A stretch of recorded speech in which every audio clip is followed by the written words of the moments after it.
Bem-vindos a mais uma edição das Living Talks Make a Difference do grupo Living Tours.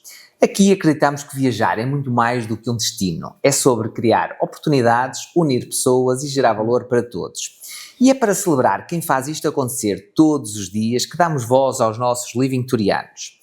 E hoje temos um convidado muito especial. Ele é a estrela do ano na categoria de guia intérprete da Living Tuk Tuk. Miguel, muitos parabéns, antes de mais, pela sua star. Obrigado. Miguel, a primeira pergunta é inevitável. Portanto, o que é que significou para si subir aqui ao palco das Living Stars of the Year e receber esta distinção de prémio de excelência do ano? Para mim foi excelente o reconhecimento do meu trabalho, do meu esforço e claro que foi uma coisa que me alegrou muito saber que as expectativas e... Que está a corresponder à expectativa que tínhamos de si e, portanto, e que foi eleito aqui, sem dúvida, a estrela, sim. Não é? Não estava à espera. Boa. Mas por causa não porque não tenho dúvidas das suas competências e capacidades. Sim, mas foi apanhado de surpresa. Boa. Muito bem. A sua trajetória até aqui é fascinante, portanto, antes de chegar à Living Tours, já era um condutor sénior de tuk-tuks, com um percurso marcado pela versatilidade e pela procura constante de novos desafios. A sua vinda para a Living Tours nasceu de um desejo de progressão, de uma vontade de transitar para os tours regulares. O plano inicial era ficar connosco apenas durante os intensos 6 meses de época alta, mas depois a magia da Living Tuk Tuk aconteceu, não é? Em apenas 6 meses não só se adaptou perfeitamente, como se apaixonou pelo projeto. A energia única dos tuk-tuks e o espírito da equipa foram tão cativantes que decidiu que era aqui que queria ficar, certo? Certo. Miguel, conte-nos como tudo, portanto, como é que o cativou e fez mudar de planos para ficar de pedra e cal aqui na Living Tuk Tuk. Sim, não é como tinha dito, originalmente a minha ideia quando vim para aqui foi mais carrinhas, não sei o quê. Tentar fazer os tours regulares, não era? Sim, o Pedro falou comigo, disse que eu precisava de alguém para o tuk-tuk, inicialmente, uns meses, eu claro aceitei. Ok, vou fazer aqui 6 meses de tuk-tuk, mas eu depois quero ir para os tours regulares, já estou farto de tuk-tuk, já eram alguns anos, certo? Sim, alguns anos. Enfim, com a concorrência também, não é? Ou seja, já tinha aqui alguns anos de tuks, mas depois de 6 meses de Living Tuk Tuk a coisa transformou-se e tipo, eu já não quero ir para os solares, eu estou a gostar. O que é que o cativou? A equipa, a forma de trabalhar, a liderança, enfim. Maioritariamente a equipa em geral. Boa. Pedro, a maneira como lidou com os desafios todos e a facilidade com que era falar do que é que estávamos a sentir, do que é que sentíamos mais dificuldade. E tudo muito organizado. Boa. E lá não vinha habituado a esse nível de organização. Não. E criei ali um vínculo com o back office, com os drivers e senti que estava sentiu-se bem certo. E portanto é o local perfeito para permanecer. Muito Exatamente. Bem. É impressionante e sei também que é poliglota, portanto domina vários idiomas, um talento que enriquece imensa experiência dos nossos clientes, não é? Partilhe connosco de onde vem essa vontade de aprender línguas, que o levou até a aprender um pouco de chinês, certo? Sim, na verdade foi uma coisa que eu desenvolvi depois de começar a fazer tours. Ok. Falar com as pessoas de vários países, de vários pontos. Então quantos idiomas é que fala? Eu falo, se contamos com o chinês, que está básico, 5. São 5. Ok, sim. Boa. Comecei a me interessar muito pela etimologia, a origem das palavras e não é, nessa minha pesquisa descobri que havia uma escola de chinês aqui no Porto, com uma professora chinesa e inscrevi-me. Foi um desafio.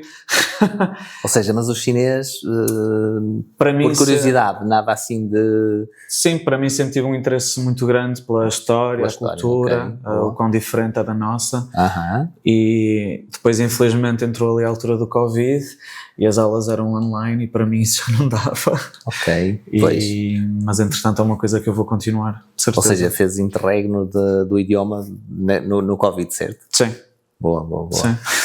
Muito bem, fascinante. E agora, abordando um tema que reflete bem o seu caráter, portanto, o seu estilo de vida vegan, sei que é vegan rigoroso e decidiu há décadas, não é? Portanto, esta opção de vida. Sim. O que é que o levou a optar por este estilo de vida e se é fácil ser-se vegan em Portugal, Miguel?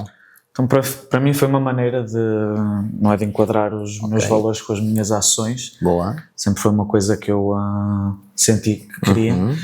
E claro que agora é muito mais fácil, mas inicialmente, não é? Porque já são pouco mais de 15 anos. Partilhou comigo que foi precisamente, tinha mais ou menos 15 anos, portanto ainda diria precoce, não é? Ou seja, vontade própria. Sim. Muito bem. Sim, aliás, eu acho que até queria antes, com 12, mas como não tinha autonomia, era demasiado jovem, era complicado. E como é que os seus pais encararam bem essa sua decisão? Porque, ou seja, com 15 anos, porque depois eu estou a imaginar se o meu filho que tem 15 anos agora, se me dissesse que quer ser vegan, tipo, ok, mas tu sabes ir buscar, enfim, no fundo as proteínas certas e tudo aquilo que te faz falta, não é? Sim, claro que na altura foi muito complicado, não é? Porque havia muito menos informação.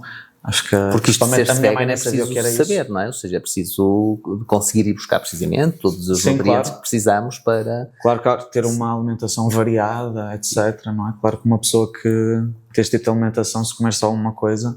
Claro. Portanto, tem que no fundo ir compensar a falta, essencialmente, da proteína, do peixe, da carne, não é? Sim. Saber, não é? Comer os legumes, os tofu, portanto, teve que estudar para perceber e conseguir fazer esse equilíbrio. Sim, agora é uma coisa que vem como segunda natureza, mas foi uma coisa que inicialmente tive que não tinha formação nenhuma, não é? Cresci a comer carne, comer peixe. Estávamos a falar que até a família da minha mãe é pescadora. E essa, exatamente. E essa, ou seja, porque essa decisão, o que é que o fez tornar-se vegan? Para mim foi... Claro que depois vi um monte de coisas que também suportaram a minha decisão, mas o primeiro ponto, o que fez tomar a decisão foi o meu amor pelos animais. Por todos os animais. Não é? Cresci numa quinta. Ou seja, não propriamente, porque acho que há pelo menos essa conexão com os animais, mas também há quem veja benefícios para a saúde, não é? Ou seja, de não comer... meio ambiente. Sim. Mas para mim o primeiro ponto foi animais. Portanto, imagino que lhe custa ver, porque, enfim, eu acredito que uma grande percentagem não é vegana e, portanto, claro. Não é? Ou seja, e portanto, para si presenciar tudo isto...